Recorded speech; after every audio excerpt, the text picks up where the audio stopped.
100 सीटों पर लड़े।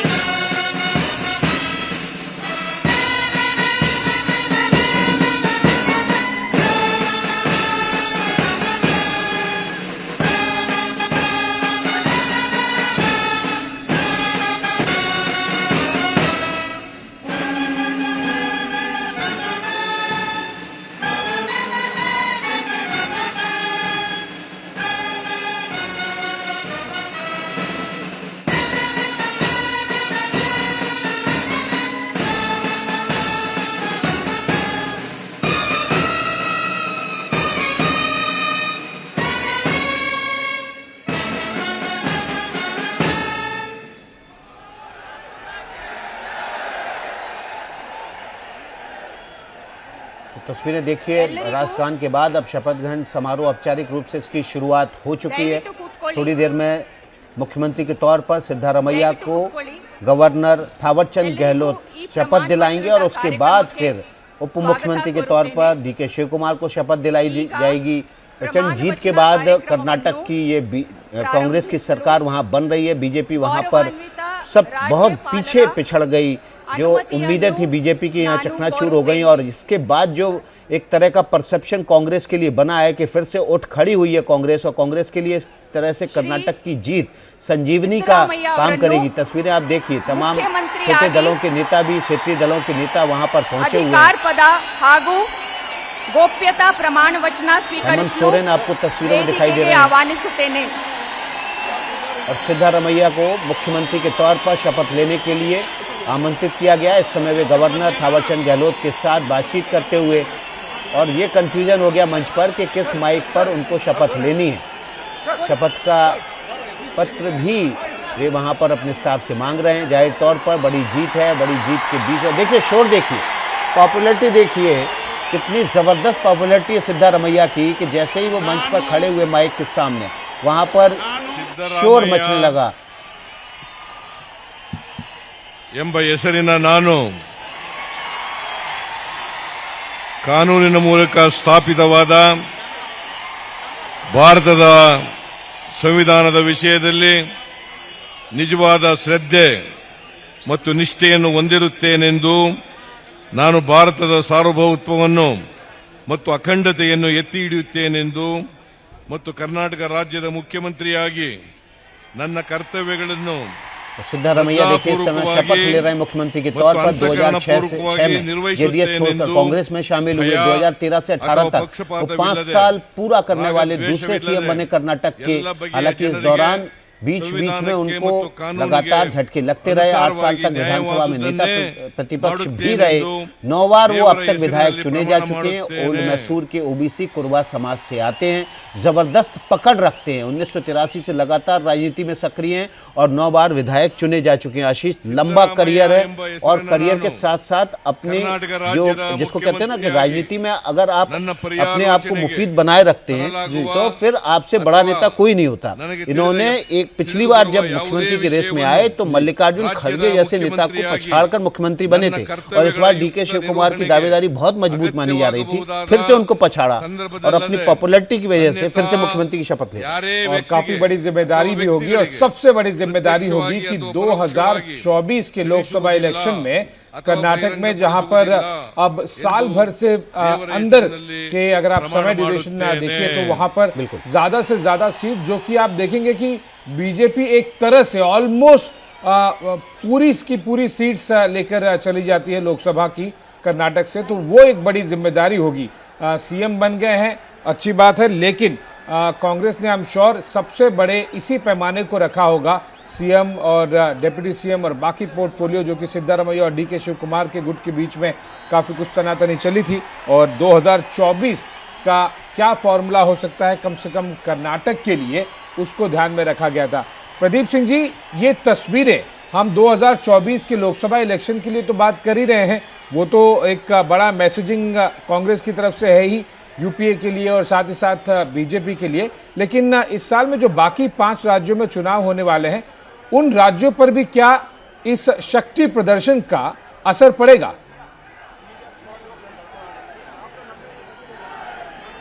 प्रदर्शन का तो मुझे नहीं लगता कोई खास असर पड़ेगा। क्योंकि इन 5 राज्यों में से 3 राज्य ऐसे हैं जहां बीजेपी और कांग्रेस की सीधी लड़ाई है। जी। चौथा राज्य जो तेलंगाना है, वहां से केसीआर की पार्टी बीआरएस है सत्ता में इस समय। उसको इस जो ये गठबंधन की कोशिश है, ये आज जो शो है उसमें बुलाया नहीं गया है। तो इसलिए जो है कांग्रेस के कार्यकर्ताओं पर जरूर इसका असर पड़ेगा, कांग्रेस के नेताओं के मनोबल पर इसका असर पड़ेगा। लेकिन ये कहना कि विपक्ष के इस जमावड़े का असर 5 राज्यों पर पड़ेगा, ऐसा दिखाई नहीं देता। बिल्कुल, ये तस्वीरें देखिए आप, न केवल कांग्रेस शासित राज्यों के मुख्यमंत्री बल्कि जो यूपीए मेंबर्स हैं वो सभी के सभी वहां पर आए और सिद्धारमैया उन सभी का एक एक करके अभिवादन करते हुए। देखिए, अब शपथ ग्रहण के बाद गवर्नर थावरचंद गहलोत उनका स्वागत करते हुए बुके देकर, और जैसे ही सिद्धारमैया मंच के सामने की तरफ आए, एक बार फिर से यहाँ पर जो मौजूद जनता है वो सीटियाँ बजाने लगी, शोर मचाने लगी, चीयर करने लगी अपने लीडर को। तो ये जो आशीष पॉपुलैरिटी है उनकी, जो जनता के बीच पकड़ है, उसी पकड़ में से मुख्यमंत्री के पद पर बिठाया। ये देखिए अगला नाम उप मुख्यमंत्री अधिकार पदा वो अब आ रहे हैं शपथ लेने के लिए, और इस नेता पर काफी ज्यादा फोकस होगा। और एक बड़े फैक्टर्स में से एक का, जैसा कि हम बता रहे थे, डीके शिव कुमार अब कांग्रेस, कर्नाटक कांग्रेस के अध्यक्ष अभी भी बने रहेंगे कम से कम लोकसभा इलेक्शन तक। यानी कि उन्हें एक टारगेट है कि डिप्टी सीएम आप हैं, आपको हाफ पावर मुख्यमंत्री के मुकाबले मिलेगा, लेकिन आपको फोकस 24 पर ही रखना है। और सभी बड़े नेताओं को वो नमस्कार करके अब माइक की तरफ बढ़ते हुए।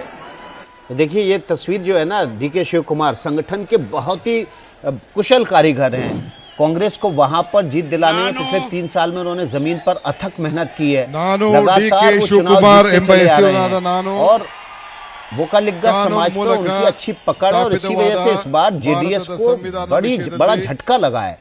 लगातार 8वीं बार डीके शिव कुमार भी चुनाव जीते हैं, 33 साल से लगातार राजनीति में सक्रिय हैं, और अगले लोकसभा तक उनकी जिम्मेदारी होगी प्रदेश अध्यक्ष के तौर पर 28 सीटों में से फिर से एक बार बीजेपी को वहां पर वो इतिहास नहीं दोहराने देने की जो पिछले 2 चुनावों से बीजेपी वहां पर कर रही है। इनफैक्ट अगर आप विकास पिछले 4 चुनावों में देखिए तो बीजेपी के नंबर्स लोकसभा सीट के पॉइंट ऑफ व्यू कर्नाटक में बढ़ते ही रहे, और बढ़ते रहे इस कदर कि कांग्रेस जेडीएस तो इक्का दुक्का सीट्स पर ही निपट जा रहे हैं। और ऐसे में 28 सीट्स हैं, आपको बता दें कि कर्नाटक में लोकसभा के। ऋषि शंकर मिश्रा जी भी हमारे साथ में जुड़े हुए हैं। ऋषि, काफी ज्यादा कांग्रेस वर्कर्स के लिए ये एक बूस्टर डोज होगा, और वो भी तब जब 5 राज्यों के चुनाव हैं और साल भर से कम का समय रह गया है लोकसभा इलेक्शन के लिए। देखिए, जो संभावित 8 नाम आ रहे हैं आशीष जी, उसको लेकर मैं दर्शकों को कुछ बता दूं। 3 दलित वर्ग को रिप्रेजेंटेशन दिया गया है, जिसमें जी परमेश्वर से लेके प्रियांक खड़गे और के.एच. मुनियप्पा, ये तीनों दलित समुदाय से आते हैं। और एक सतीश जरकोहली जो है वो वाल्मीकि समुदाय से आते हैं। और आपको याद होगा कि कर्नाटक में वाल्मीकि समुदाय जो है, जब एससी वर्ग को बांटा गया रिजर्वेशन के मामले में, तो बड़ा विरोध हुआ था, क्या कहते हैं आपको, मुंबई सरकार का। तो उस वर्ग को भी रिप्रेजेंटेशन दिया गया है, क्रिश्चियन वर्ग से दिया गया है, एक मुस्लिम वर्ग से दिया गया है। डीके शिव कुमार वोकालिगा समुदाय से आई गए, एमबी पाटिल जो लिंगायत समुदाय से आते हैं, और सिद्धारमैया कुरुबा। तो करीब 65% जो आबादी है उसको कांग्रेस ने टारगेट किया है। और आपने बिल्कुल सही कहा, 28 लोकसभा क्षेत्र आते हैं, और पिछले बार सिर्फ कांग्रेस चुनाव 1 सीट जीत पाई थी। इसी का कारण है कि सभी समीकरण को फोकस किया गया है। सबसे ज्यादा इस समीकरण में फोकस तो यही था, और इसीलिए आपको तस्वीरों में जो व्यक्ति दिखाई दे रहे हैं डीके शिव कुमार, उन्हें 2024 तक कम से कम कर्नाटक कांग्रेस के प्रेसिडेंट की कमान संभालने के लिए बोला गया है। और यानी कि जो आपने एक सेमीफाइनल में किया, फाइनल में भी अच्छे से आप परफॉर्म करिएगा और नेट प्रैक्टिस करते रहिएगा, तब तक सिद्धारमैया अच्छे से सरकार चलाएंगे। देखिए, अब जी परमेश्वर सीनियर लीडर हैं, तुमकुर जिले से आते हैं, इनका नाम पुकारा गया है। मंच पे काफ़ी इस समय जो है केओस है। जिन मंत्रियों को नाम पुकारा जा रहा है उनको काफ़ी भीड़ भाड़ में से होकर निकलना पड़ रहा है। कर्नाटक कांग्रेस के जी परमेश्वर पहले अध्यक्ष रह चुके हैं, 6 बार के विधायक हैं, 1 बार MLC भी रह चुके हैं। बड़ी अच्छी पकड़ है इनकी और दलित समुदाय से ताल्लुक़ रखते हैं। और जब ये कहा जा रहा था आशीष की किस विधायक के साथ, किस नेता के साथ कितने विधायक हैं, उस वक्त जी परमेश्वर का नाम उभरकर सामने आया था कि 8 विधायक इनके साथ भी हैं। और इसी वजह से ये माना जा रहा था कि अगर DK शिव कुमार और सिद्धारमैया के बीच अगर सहमति नहीं बन पाई तो फिर जी परमेश्वर जो है वो तीसरे बड़े दावेदार के तौर पर उभर सकते हैं। लेकिन फिलहाल उन्हें सेटल करना पड़ेगा एक मंत्री पद से। और तुमकुरु जिले से आते हैं जी परमेश्वर। हर एक व्यक्ति के बारे में हम आपको जो शपथ लेते जा रहा है उसकी डिटेल और उसकी क्या क्या खास बातें रही हैं पॉलिटिकल करियर की, वो हम आपको हाईलाइट कर रहे हैं। और आप देखिए अब तक मुख्यमंत्री और उप मुख्यमंत्री के बाद में जी परमेश्वर तीसरे सबसे बड़े नेता के तौर पर कर्नाटक में, जैसा विकास बता रहे थे कि अगर हम डार्क हॉर्स की बात करें, अगर किसी तरह के थर्ड ऑप्शन की बात करें तो जी परमेश्वर का भी नाम सामने था। और वो 6 बार विधायक रह चुके हैं और 1 बार MLC भी रह चुके हैं। जाहिर सी बात है कि काफी लंबा और काफी बड़ा इनका पॉलिटिकल करियर रहा और इसीलिए एक डार्क हॉर्स के तौर पर ये उभर सकते थे। बिल्कुल ताकतवर नेता हैं अपने समुदाय में, इनकी दलित समुदाय में बड़ी अच्छी जबरदस्त पकड़ है और इसी वजह से लगातार इनको चुन के आते रहे, ना केवल चुन के आते रहे बल्कि ओल्ड मैसूर रीजन में इनका जबरदस्त प्रभाव भी है। और इसी वजह से आपने देखा कि ओल्ड मैसूर रीजन में जबरदस्त सफलता इस बार कांग्रेस को मिली। हालांकि जो सबसे बड़ी सफलता कांग्रेस को मिली वो मिली है मुंबई कर्नाटका रीजन में, जो लिंगायत बहुल इलाका है। और बीजेपी का वहां पर गेम पलटने में एक बड़ी भूमिका जो है वो वहाँ MB पाटिल जो उस इलाके से आते हैं लिंगायत समुदाय के, उनकी मानी जाती है। इसलिए उनको भी शपथ ग्रहण आज कराई जा रही है, उनको भी मंत्री बनाया जा रहा है। तो देखिए शपथ ग्रहण हो चुका है जी परमेश्वर का और वे इस वक्त हस्ताक्षर करते हुए, औपचारिकता निभाते हुए शपथ ग्रहण के बाद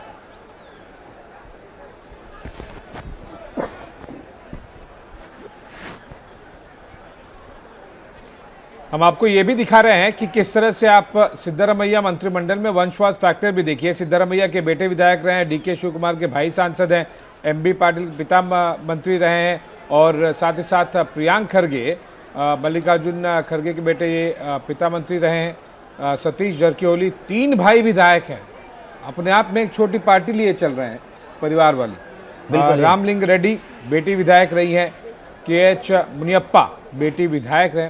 तो ये आप वंशवाद फैक्टर अगर आप देखें तो उस परिवारवाद वाली चीज़ों से वो बहुत ही ज़्यादा इंटेंस दिखाई दे रहा है और उससे पीछा छुड़ाना अभी तो फिलहाल काफ़ी ज़्यादा मुश्किल दिखाई दे रहा है। सबसे पहले आया जी परमेश्वर, मुख्यमंत्री सिद्धारमैया के साथ उन्होंने शेक हैंड किया, फिर गवर्नर के साथ फूल लेकर उन्होंने अभिवादन स्वीकार किया। अगला मंत्री कौन, ये आप ध्यान के रखिए कि 5 से 7 जो शुरू में मंत्री आएंगे मुख्यमंत्री और उप मुख्यमंत्री के बाद में, वो की पोर्टफोलियोज रहेंगे और वही दिखाएंगे, बताएंगे कि किस खेमे का, DK शिव कुमार या फिर सिद्धारमैया ग्रुप के किस ग्रुप की तरफ से ज़्यादा मंत्री और ज़्यादा स्ट्रांग पोर्टफोलियोज मिले हैं। इतनी आसानी से DK शिव कुमार भी माने नहीं थे। काफी दिन नाश्तों का सिलसिला चला, बहुत ज्यादा दिल्ली बेंगलुरु की फ्लाइट चली और उसके बाद में तब ये फाइनली डील स्ट्राइक हुई। और अगला नाम देखिए, KH मुनियप्पा बेंगलुरु ग्रामीण जिले से आते हैं। ग्रेटर बेंगलुरु क्षेत्र पर इनका काफी ज्यादा असर है। आपको बता दें कि केंद्र में भी KH मुनियप्पा मंत्री रह चुके हैं।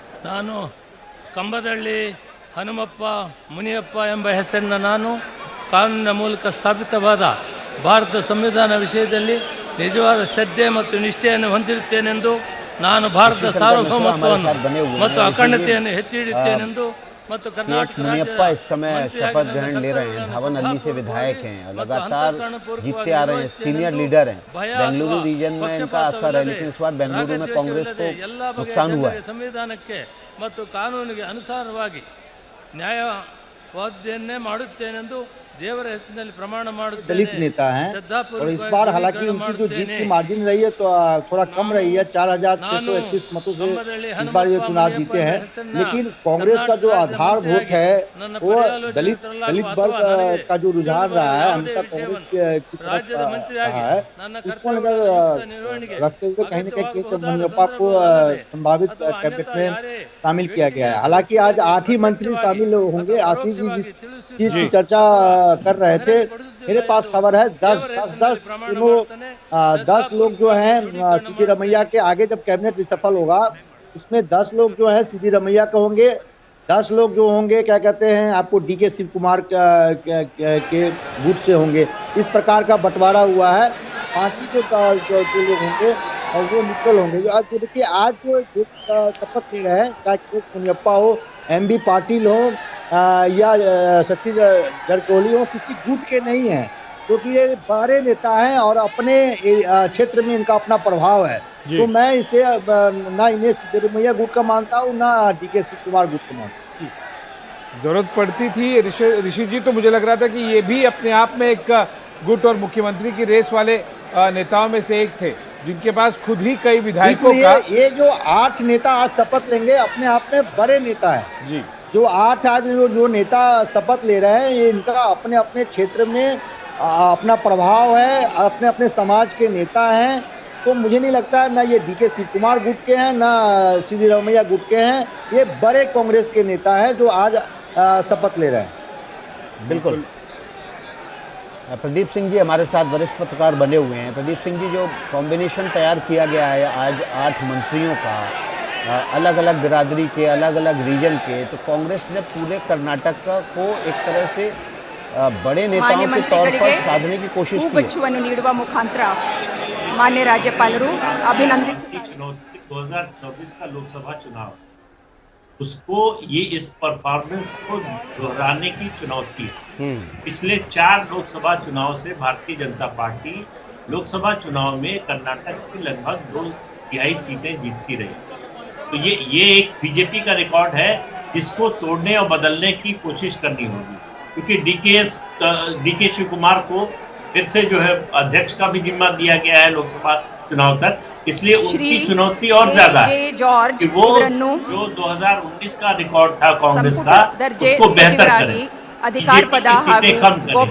इसीलिए आज मंत्रिमंडल में आप देख रहे हैं कि सभी जातियों वर्गों का KJ ಜಾರ್ಜ್ ಎಂಬ ನಾನು ಕಾನೂನಿನ ಮೂಲಕ ಸ್ಥಾಪಿತವಾದ ಭಾರತದ ಸಂವಿಧಾನದ ವಿಷಯದಲ್ಲಿ ನಿಜವಾದ ಶ್ರದ್ಧೆ ಮತ್ತು ನಿಷ್ಠೆಯನ್ನು ಹೊಂದಿರುತ್ತೇನೆಂದು ನಾನು ಭಾರತದ ಸಾರ್ವಭೌಮತ್ವವನ್ನು ಮತ್ತು ಅಖಂಡತೆಯನ್ನು ಎತ್ತಿ ಹಿಡಿಯುತ್ತೇನೆಂದು मंत्री के तौर पर KJ जॉर्ज शपथ ले रहे हैं। ನನ್ನ 135 ಕರ್ತವ್ಯಗಳನ್ನು करोड़ रुपए की इनकी ಸದಾಪೂರ್ವಕವಾಗಿ संपत्ति, इन्होंने जो अपना नॉमिनेशन भरा था उसमें ये पूरा ब्यौरा दिया था। और क्रिश्चियन समुदाय से आते हैं, अल्पसंख्यक समुदाय से, सर्वज्ञान नगर से विधायक चुने गए हैं। बेंगलुरु शहर की ये सीट है जहां से ये चुने गए हैं। 2 जो अल्पसंख्यक मंत्री इस बार शपथ ले रहे हैं उसमें से KJ जॉर्ज एक हैं और अन्य मंत्री जमीर अहमद हैं, वो भी बाद में शपथ लेंगे। 6 बार लगातार विधायक चुने जाते रहे हैं KJ जॉर्ज, और इस समय उनका शपथ ग्रहण समारोह चल रहा है। तो एक तरह से बेंगलुरु रीजन से 2 मंत्रियों ने शपथ ले ली है, KH मुनियप्पा और KJ जॉर्ज। प्रदीप सिंह जी, आप बात कह रहे थे, बात पूरी जो है विकास जी जॉर्ज साहब जो हैं इंडस्ट्री मिनिस्टर भी रहे हैं, गृह मंत्री भी रहे हैं और 1968 में ये कांग्रेस में ज्वाइन किए थे। तो ये इनके पास कई महत्वपूर्ण मंत्रालय भी रहा है, परिवहन मिनिस्टर भी रहे हैं, खाद्य आपूर्ति मंत्री भी रहे हैं और सबसे महत्वपूर्ण गृह मंत्रालय भी इनके जिम्मे रहा है। तो मुझे लगता है कि जो नया कैबिनेट बनेगा कर्नाटक में उसमें मुझे लगता है इनको या तो गृह मंत्रालय या क्या कहते हैं परिवहन जैसे महत्वपूर्ण मंत्रालय की जिम्मेवारी दी जा सकती है। जी, सबसे वरिष्ठ नेताओं में से एक का 76 साल के KJ जॉर्ज अभी शपथ ले लिया उन्होंने और माने जाते हैं। सिद्धारमैया के भरोसेमंद माने जाते हैं। जी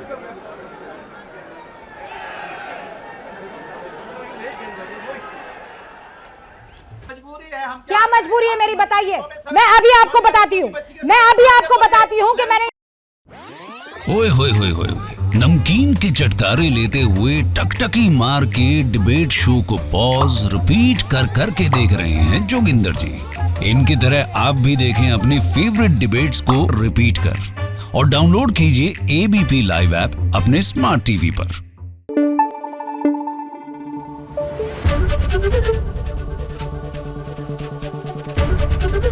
एबीपी न्यूज आपको रखे आगे।